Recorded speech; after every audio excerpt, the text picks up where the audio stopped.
Este podcast forma parte del network laliga.fm.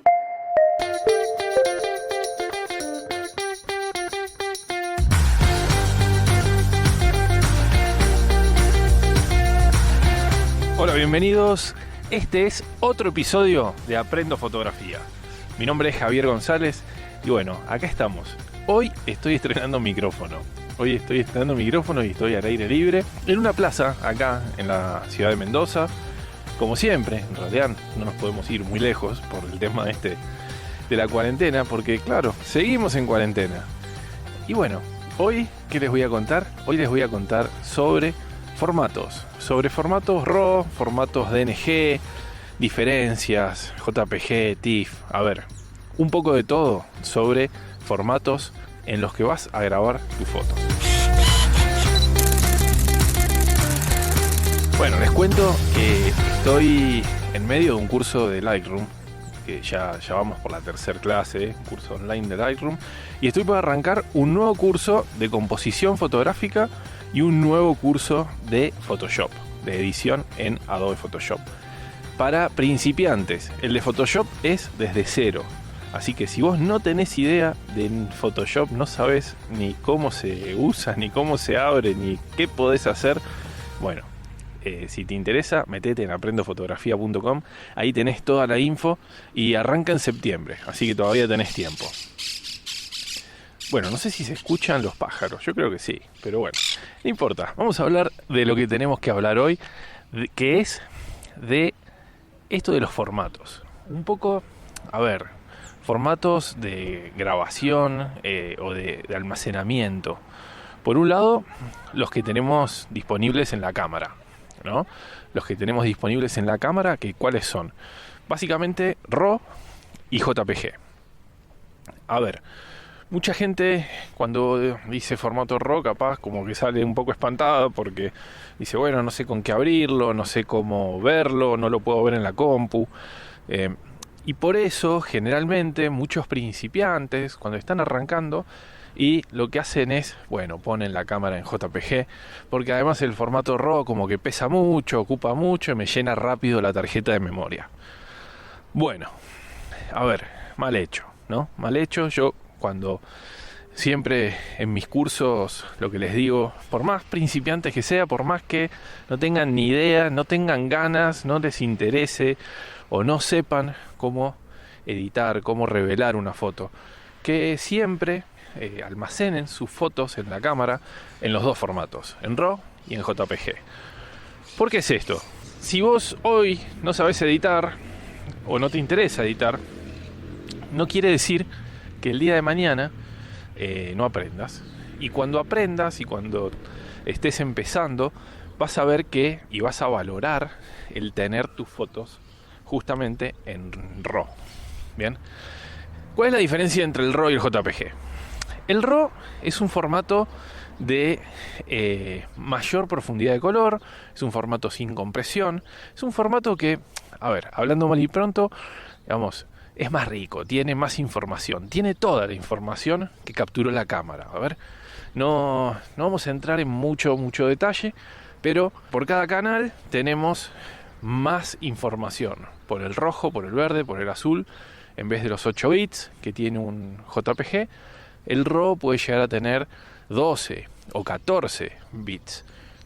Bueno, sí, pero entre 8 y 12, bueno, ¿cuánto es? ¿Cuánto más es? Bueno, es muchísimo más. Y lo mismo hasta 14, ¿no? Es muchísimo más información. Muchísimo más información donde la vamos a necesitar, que es justamente cuando uno quiere recuperar unas sombras, cuando uno quiere recuperar unas luces que medio se nos escaparon. Bueno, ahí, en esa situación, ahí es donde más vamos a necesitar esta información. Que el JPG nos las trunca. O sea, quizás la foto la veo igual. Y algunos me van a decir que inclusive se ven mejor en JPG. Claro, ¿por qué?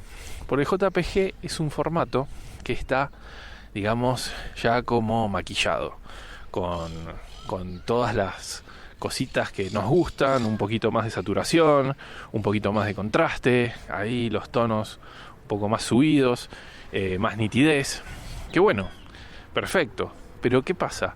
Si yo quiero quizás menos contraste en esa foto que el JPG ya me entregó, y ahí estoy en problemas, ¿no? Ahí estoy en dificultades, porque básicamente no voy a poder restarle. Si yo ya le sumé contraste, difícil es sacárselo. En cambio, el archivo RAW es un archivo crudo, el cual me da toda la información para que yo la termine, la procese. Así que, bueno, esa es un poco la diferencia. Si todavía estás usando JPG, te digo que no lo uses. Siempre usa o RAW o ambos. Hasta ahora dijimos RAW y JPG, ¿no? Y por otro lado, los RAW, los distintos RAW. A ver, entre 12 y 14 bits. Que es una pregunta que salió la clase anterior en el curso. Y me preguntaron, bueno, ¿realmente vale la pena tirar a 14 bits? Ocupa mucho más, evidentemente ocupa mucho más, tiene mucha más profundidad de color, muchos más escalones, podemos decirle, entre un tono y otro. Quiere decir que hay más riqueza tonal, porque en una situación normal, y el de 12 bits está bastante bien. Pero si no tenés problema, si no querés andar acordándote de cambiar de uno a otro, si venís sobrado de tarjetas de memoria, que hoy por hoy no deberíamos tener problemas con las tarjetas de memoria porque la verdad que no son tan costosas, y sobre todo si no tenés problema en almacenar los archivos grandes, porque acá quizá va un poquito más allá de lo que es la tarjeta de memoria, sino, bueno, después ¿a dónde va a parar esto? Va a parar a mi disco rígido. Bueno, claro, una foto de 14 bits capaz ocupa casi el doble que una de 12 bits. Entonces, bueno, se nos puede hacer pesado a la hora de almacenar toda nuestra fototeca, o inclusive a la hora de revelarlas, porque claro, va a requerir más trabajo para la computadora, para el programa que va a tener que mover ese archivo RAW de 50, 60 megas, lo que sea. Entonces, bueno, ahí tenemos RAW, sí, JPG, no. ¿Y qué más? ¿Qué más tenemos? Bueno, ¿qué son los DNG? A ver, el DNG es un archivo de negativo digital. Esas son sus siglas por lo menos. Y es un archivo universal o estándar. Es un formato universal que hace años ya desarrolló Adobe. Adobe, el creador de Photoshop, el creador de Lightroom, de Camera Raw. Bueno, Adobe, líder, ¿no? en lo que es todo esto de imagen y bueno, estos software para edición.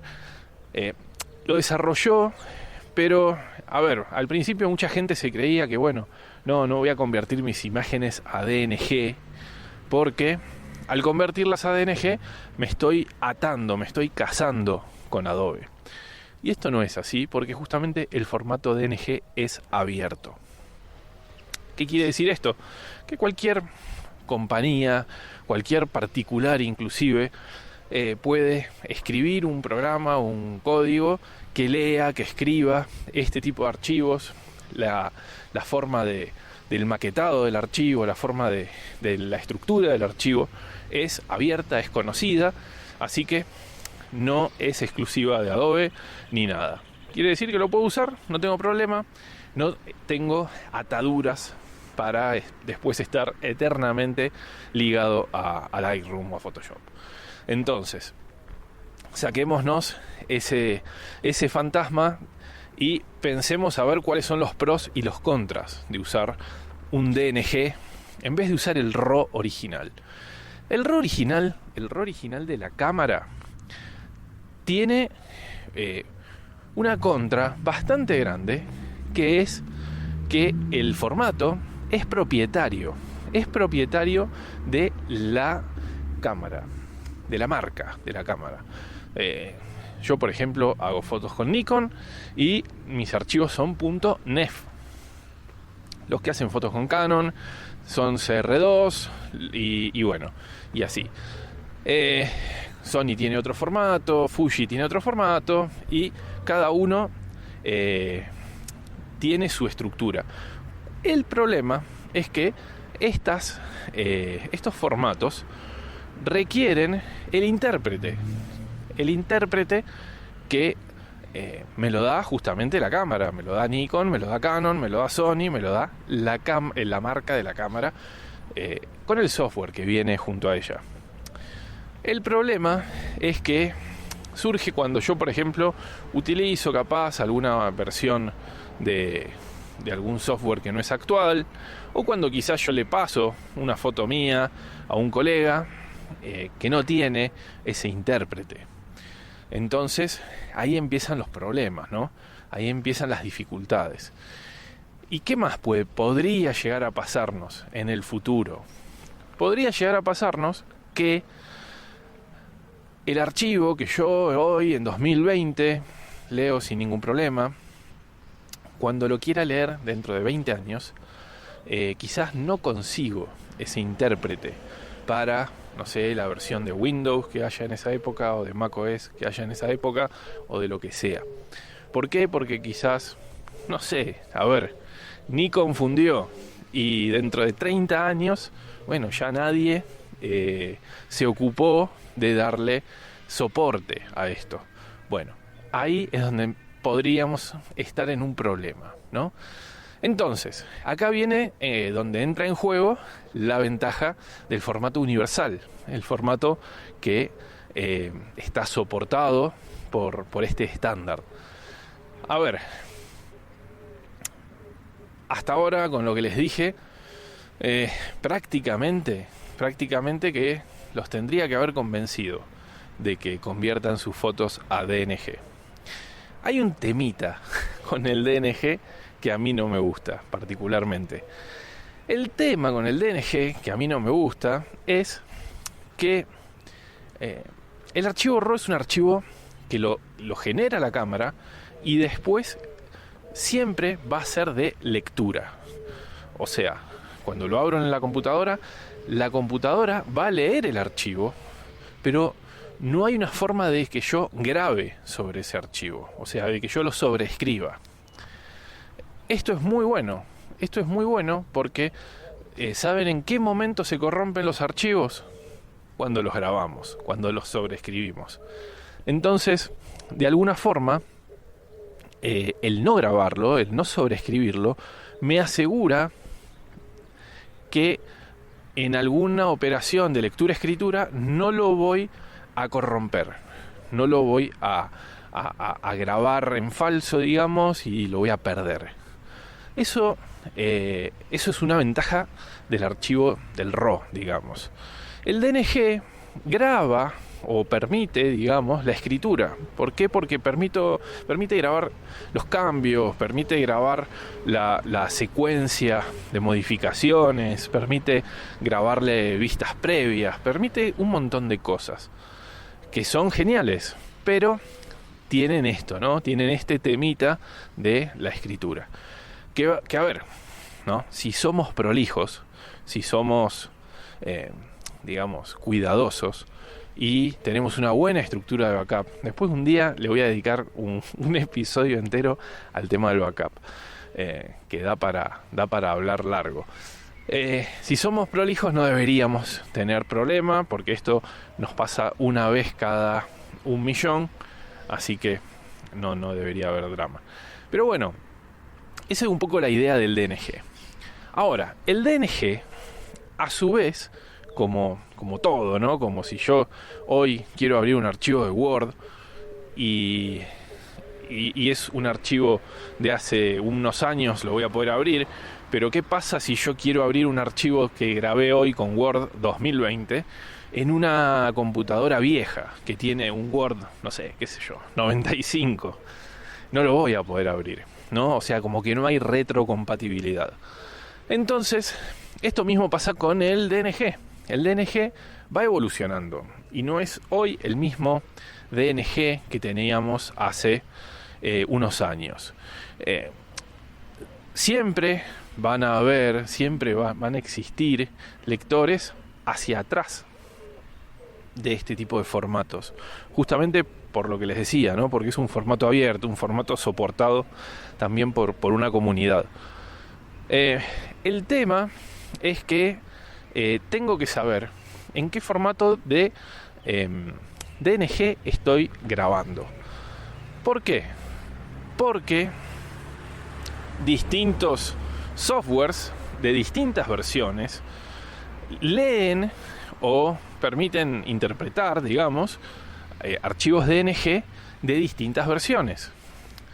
¿Esto qué quiere decir? Quiere decir que, por ejemplo, si yo quiero pasar una foto a un grupo de personas y esas personas no tienen la última versión, no sé, de Lightroom o de Luminar o de lo que sea, no van a poder abrir el archivo si yo lo grabo con la última versión de DNG. Entonces, esto es un temita al que hay que prestarle un poco de atención, saber cuál es la versión que estoy usando y saber hacia dónde o hasta dónde, mejor dicho, es la compatibilidad. Esto está buenísimo, inclusive. Esto está bueno porque cuando yo grabo o exporto a DNG, generalmente, depende del software, pero generalmente puedo elegir cuál es la versión o cuál es la compatibilidad que quiero. Entonces, lo que puedo hacer es grabarlo en una versión de DNG, digamos, una o dos versiones hacia atrás. Y así me aseguro que la gente que recibe mi archivo lo pueda abrir sin problema. Bien. Otra cosa, y con esto cierro lo del DNG, es que el DNG a su vez me permite incrustar el archivo RAW original. Y acá ya se empieza a poner bueno. ¿Por qué? Porque hay una opción que evidentemente ocupa el doble prácticamente, que es que cuando yo exporto a mi DNG, adentro del DNG, además de estar el archivo convertido en formato DNG, está el archivo original intacto RAW de la cámara. O sea, es como un 2 en 1. Es un 2 en 1 y pesa como 2, o sea, porque son dos archivos encapsulados. Entonces, DNG es muy bueno, es un excelente formato. Yo generalmente lo recomiendo a mis alumnos en los cursos de Lightroom o en los cursos de Camera Raw, lo recomiendo que lo utilicen. Y la verdad, es algo que vale la pena. ¿Por qué? Porque está bien pensado, ¿no? Tiene alguna que otra contra, pero si soy cuidadoso no debería tener problema. Por último, que mencionamos al principio, los archivos TIFF.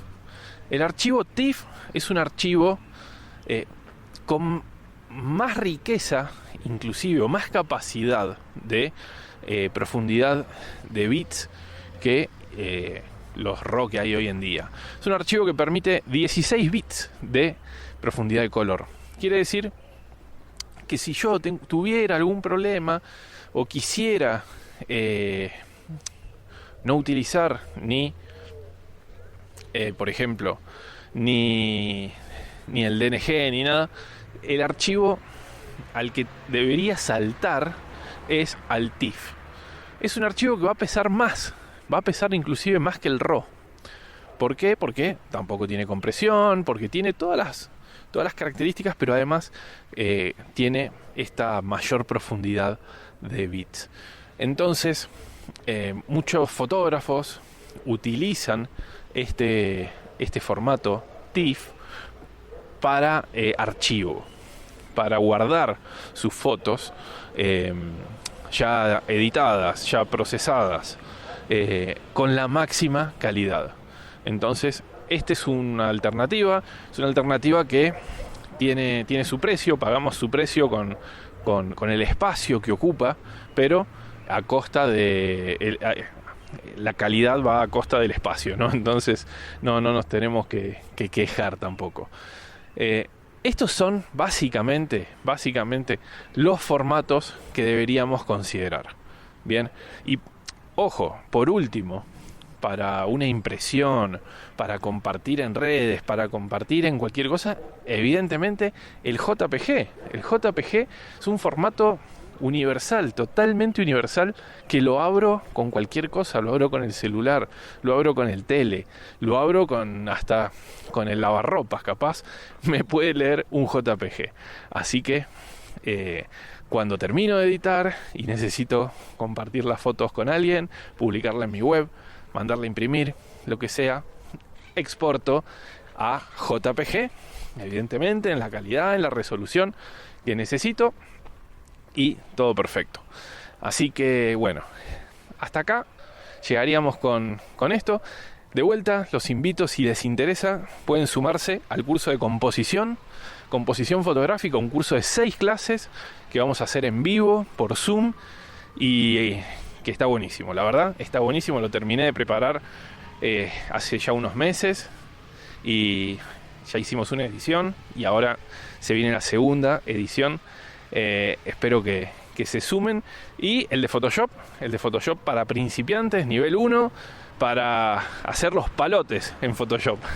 Así que bueno, los espero. Como siempre, los invito a que escuchen todos los podcasts de laliga.fm. Nos sigan en aprendofotografía.com, en @aprendo_fotografía y a mí en @javigonzalez_ph. Bueno, nos vemos la próxima. Chau. ¿Te gustó lo que escuchaste? Visita laliga.fm y descubre más podcasts como este.